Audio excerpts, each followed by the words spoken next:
Bonjour à tous. Si vous aussi vous mangez des pop-corn tout en suivant la polémique du tournoi d'Alireza qui a lieu en ce moment même à Chartres, eh bien vous êtes au bon endroit. Je vais vous résumer un petit peu ce qui s'est passé là les dernières heures, les derniers jours, les dernières heures surtout parce que franchement il y a des nouveaux trucs qui arrivent vraiment toutes les heures. C'est très régulier. Twitter aussi si vous suivez un petit peu c'est extrêmement riche. Donc, on va voir un petit peu ce qui se passe du coup dernièrement par rapport au tournoi de l'IRESA. Donc on sait que voilà, il y a eu un tournoi qui a été organisé spécialement pour l'IRESA. Alors c'est pas exactement un tournoi, mais c'est une série de 3 matchs qui ont été organisés spécifiquement pour qu'Alireza Firouzja passe devant Wesley So au classement Elo au 1er janvier. Et alors, évidemment, ça a suscité des jalousies, hein, ça a suscité, j'ai envie de dire, même beaucoup de sel de la part de nos amis américains, surtout. Alors, on va avoir notamment, bon, déjà, évidemment, Wesley So, on savait déjà qu'il était hyper salé depuis le départ, hein, depuis le départ sur Twitter. Wesley So était extrêmement salé. Donc ça, c'était le tweet qu'il a posté après la troisième partie de l'Ereza, donc la partie de ce matin. Euh, En plus, Wesley So, lors du démarrage de la partie, même lors de la fin de la partie de ce matin d'Alireza contre Andrei Djekachev, du coup, il était pas encore réveillé. Et donc, ça me faisait beaucoup marrer de savoir que, du coup, à son réveil, il aurait une petite surprise. On va savoir très très bientôt de quoi il s'agit. Mais bref, Wesley So, on savait déjà qu'il était hyper salé. Mais alors, il y a eu un rebondissement assez conséquent quand même.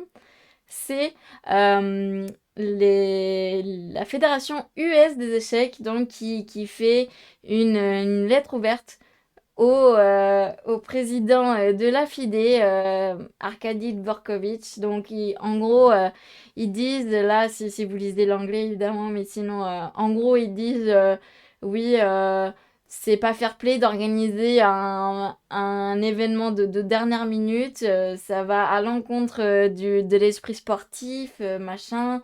On pense que les joueurs des candidats devraient être ceux qui sont les plus réguliers et pas ceux qui vont se qualifier à la dernière minute, blablabla. Bref, la conclusion de cela, c'est que il, il suggère, en tout cas, il suggère fortement au président de la FIDE de ne pas homologuer ces 3 matchs. Finalement, voilà, en gros, ils disent que c'est pas fair play et que la FIDE ne devrait pas homologuer ces 3 matchs. Bon, d'accord. Mais alors en fait, pourquoi? Mais pourquoi ils font pas juste la même chose avec Wesley So en fait? Je comprends pas en fait. Il y a une espèce de sel de la part de la part des États-Unis surtout. Alors c'est assez impressionnant parce que le truc c'est que ouais, genre la fédération US, c'est loin d'être une fédération irréprochable hein, avec tous les scandales d'agression sexuelle, etc. Franchement, la fédération US, c'est assez... Bon, ça, je trouve cette déclaration, cette lettre complètement ridicule hein, de la part de la Fédé US. Non, mais bref. Ouais.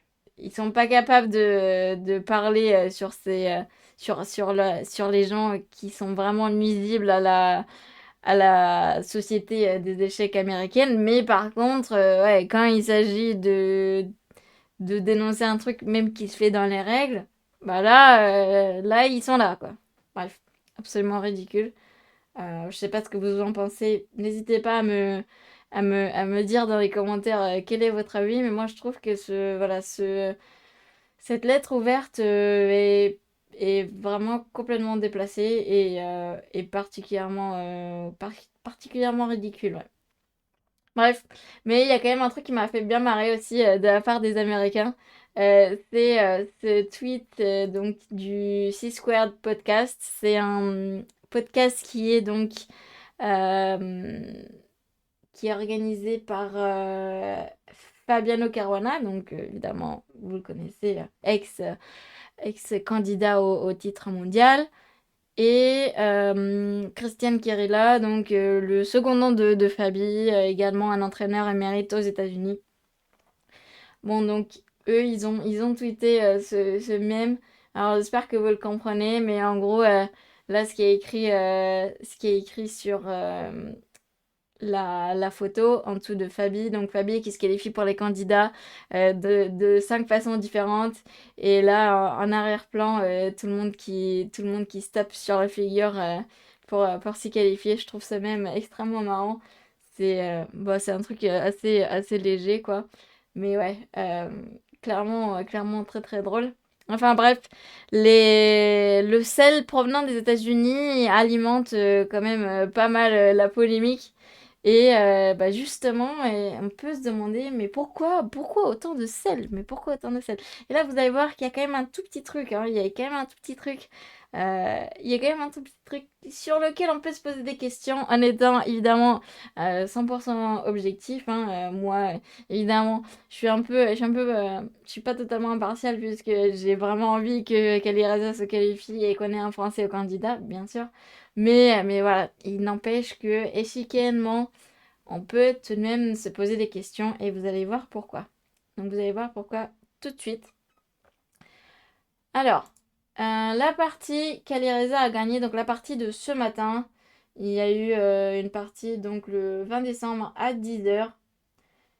Et donc c'est contre le grand maître Andrei Tchekachev, donc 2506 Elo. On va voir de quoi il s'agit. Donc, Alireza qui ouvre la sicilienne, se fout des trois. Ce dessin qui est pas un coup hyper joué. Ça donne des positions assez bizarres. Avec la dame qui est partie un peu prendre des pions, hein, mais c'est pas sans risque puisque eh bien, on ne développe pas les autres pièces. Donc, vous savez, hein, on dit on est censé évidemment développer les pièces d'abord et ensuite faire d'autres trucs avec les pièces lourdes. Et bien, voilà. Andrei Tchekachev, évidemment, peut déroger à la règle puisqu'il est grand maître, hein, il est censé savoir ce qu'il fait. Mais bon, c'est quand même risqué.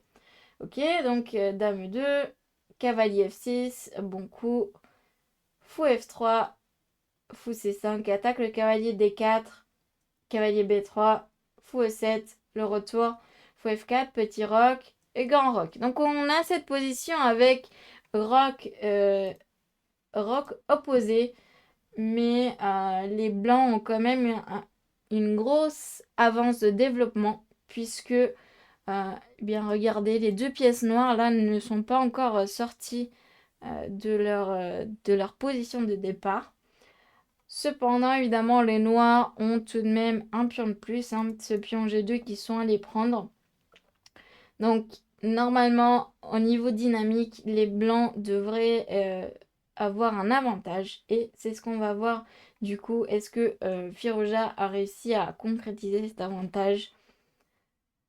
Alors, les noirs qui décident de sacrifier un pion juste pour pouvoir mieux sortir leurs pièces. Évidemment, on ne peut pas prendre de la dame, autrement, il y a dame prendre fou.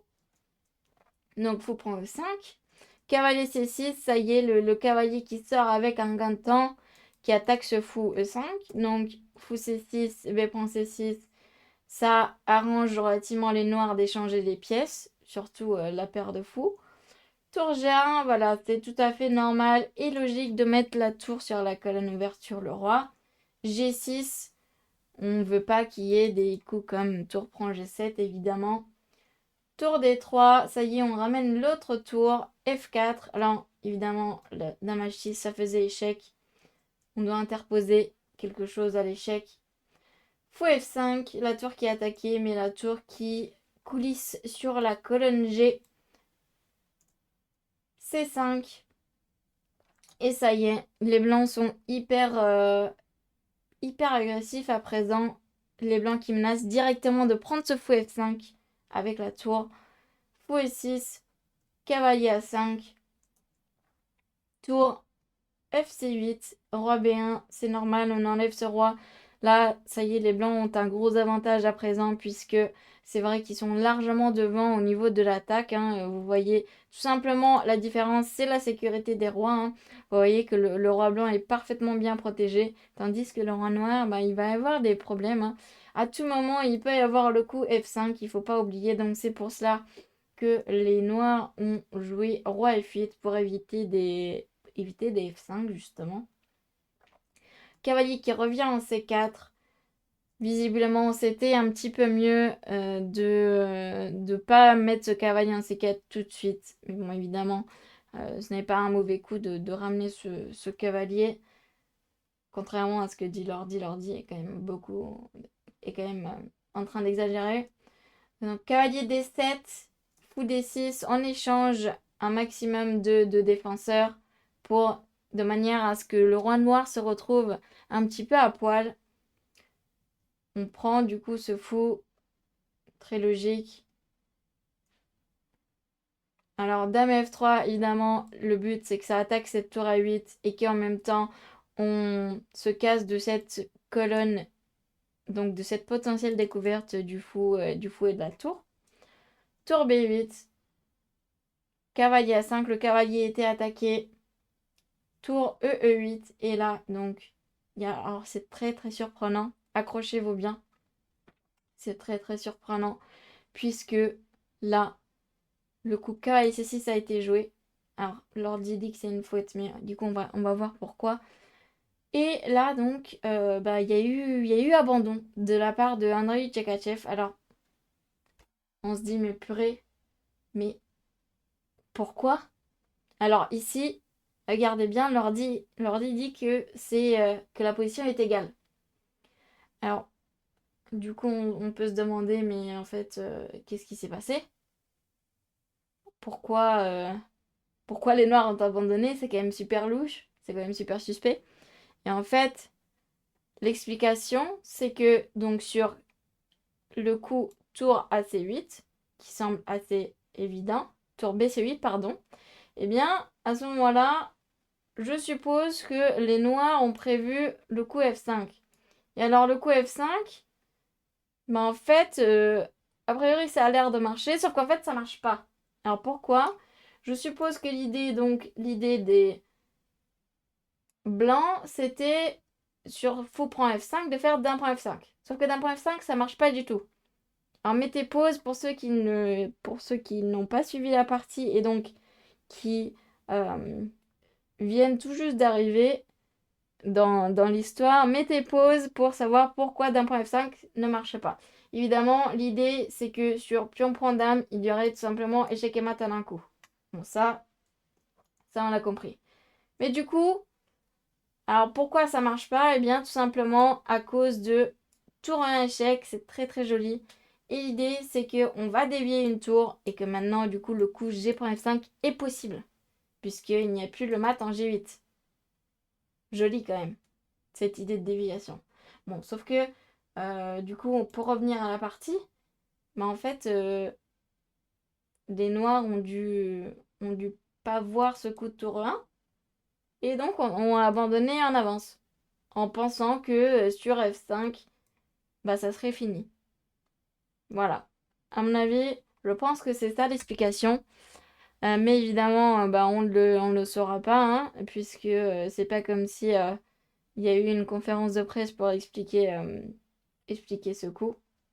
Mais effectivement, vu ce que l'ordi dit, en l'occurrence l'ordi dit que cette position est égale, et vu le fait que les Noirs ont abandonné ici, on est tout à fait légitime de se poser des questions, je l'avoue. Ok, bon, ça c'était la partie du matin. Maintenant, la partie de l'après-midi, elle était quand même beaucoup plus clean, je dirais. La partie de l'après-midi, il n'y a vraiment pas grand-chose à signaler, hein. C'est juste Ali Reza qui l'a un petit peu défoncé avec les Noirs. Donc cette partie qui s'est déroulée ainsi.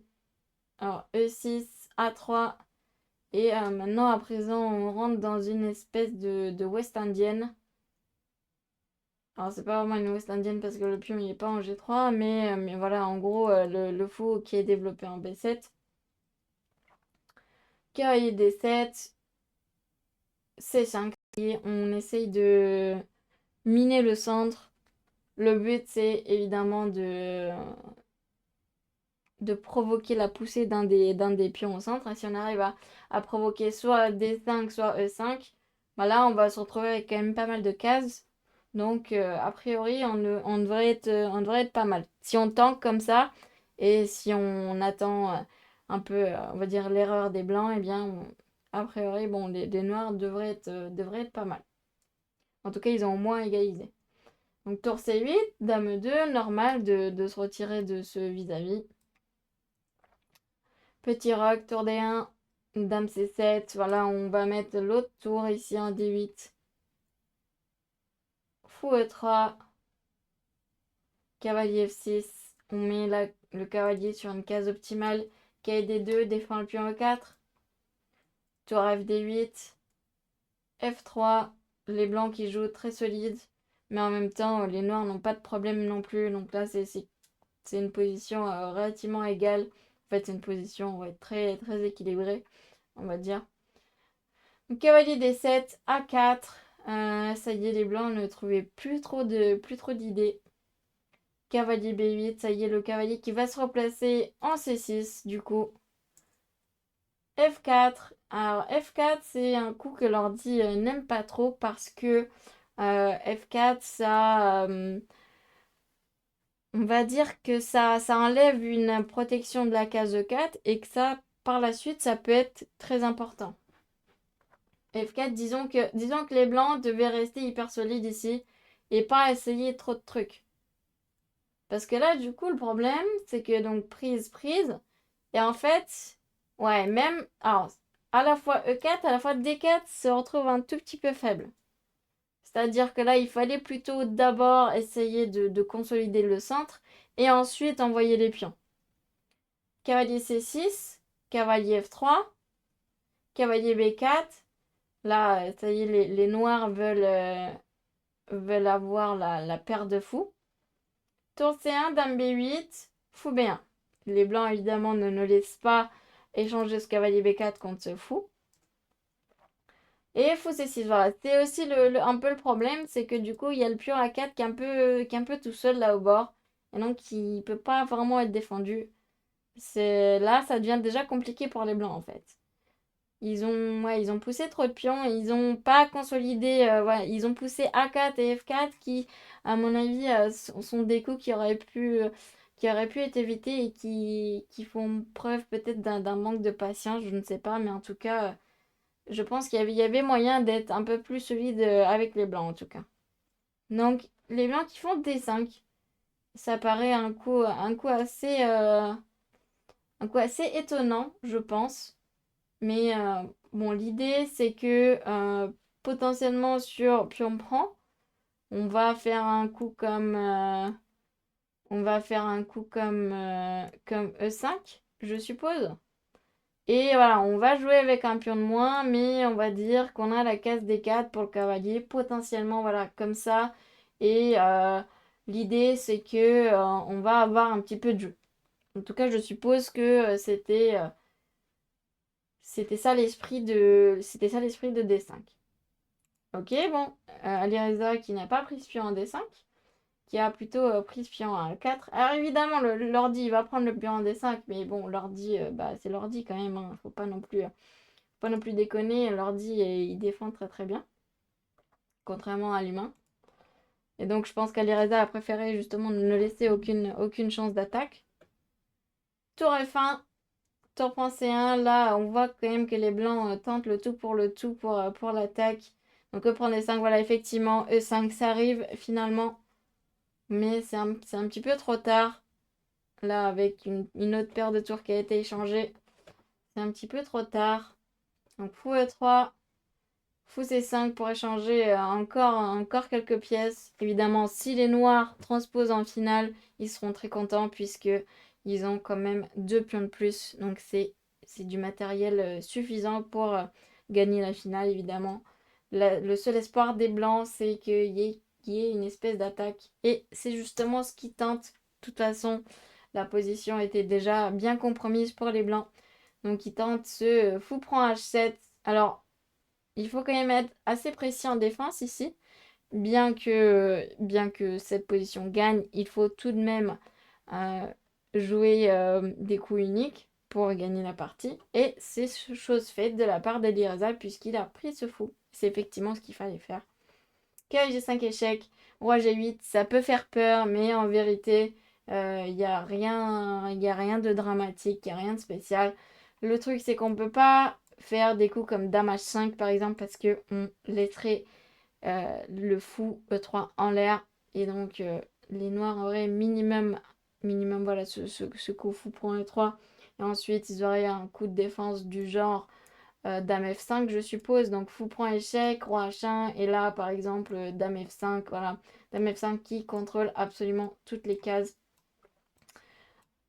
Donc ça serait évidemment fini. Donc les blancs ont tout de même tenté un dernier truc, à savoir E6.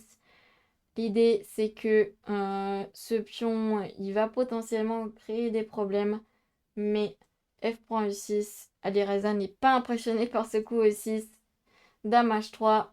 Et là, il y avait seulement un coup de défense, mais il existe bel et bien. Alireza l'avait bien entendu vu. Et c'est le coup fou C2, tout simplement. Évidemment, la menace était Dame H7.